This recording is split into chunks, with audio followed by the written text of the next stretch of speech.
Minulý týždeň sme si opäť pripomenuli Deň Zeme. Viaceré školy sa v tomto čase zapojili do rôznych ekologických aktivít, napríklad čistili okolie nášho mesta.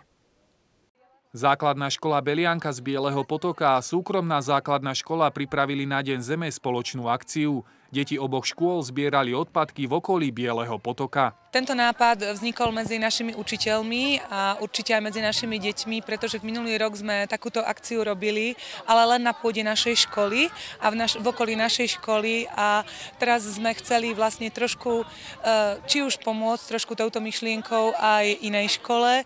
Chceli sme, aby sa ku nám pripojili a vlastne touto akciou, aby sme prepojili či už mesto a prímestskú časť jeho a samozrejme aj naše decká, aby sa spoznávali, stretávali a niečo pekné spolu zažili. Vo štvrtok 22.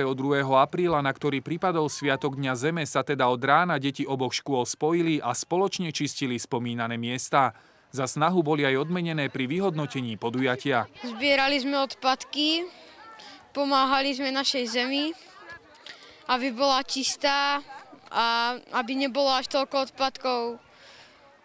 A všeličo možné sme pre ňu robili, aby bola taká pekná, nie taká špinavá a odpadky pohádzané na zemi a tak.